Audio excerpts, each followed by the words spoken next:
Fiat Iesu Domine, dona eis requiem. Good morning, everybody. Yesterday, obviously, I didn't do this early enough, so it didn't happen. Even though Mondays are my day off, a lot of times things get ahead of you on a day off as you're trying to accomplish a lot, make the most of your time, and the days slip by. So here we are in the morning. Anyway, an interesting comment came across to me yesterday as I was listening to Dennis Prager Fireside Chat. I think it's the most recent one. I'm not sure when he does those.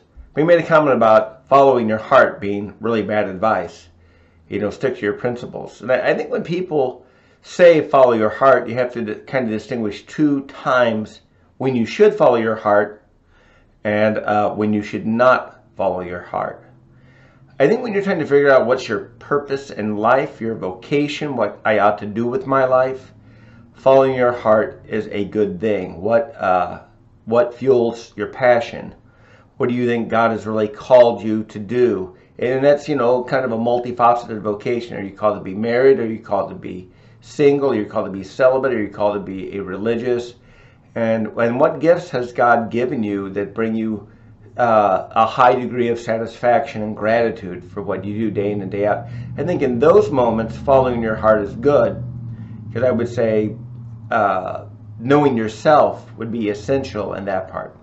Where does following your heart not help you? And I think this is where Dennis Prager was spot on, is if following your heart is your moral compass in life, you will end up just being a subjective, selfish mess, and will not make very good decisions.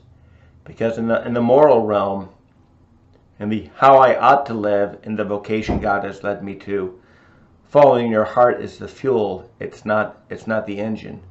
The engine has to be the system of belief and ethics of your standard that you want to hold to. These things I will stick to even when it is difficult, or even when it's super easy, convenient to break the rules and I can get away with it.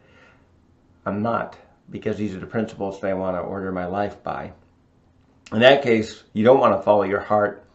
You want to follow what you believe is revealed truth, or discerned truth. Maybe it's not revealed. Maybe you discerned it and have come to these various principles that are going to guide my life. These are things that I feel compelled to always do or never do, and many in between that you have to, you know, use some discernment and reason to make a good call. So anyway, it was some really good advice. You know, one of the comments I've been making during our year of life in the parish is that, you know, feelings are not reality. Kind of a variation on Ben Shapiro's, you know, feelings are not facts, or facts don't care about your feelings. I can't remember what he says. I'm waking up. It was a bad night with the storm. The dog was a mess. Anyway, it is good to have feelings, but it's not good to let them run the person.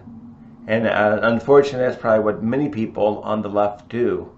They feel passionately about this. They are passionate about that.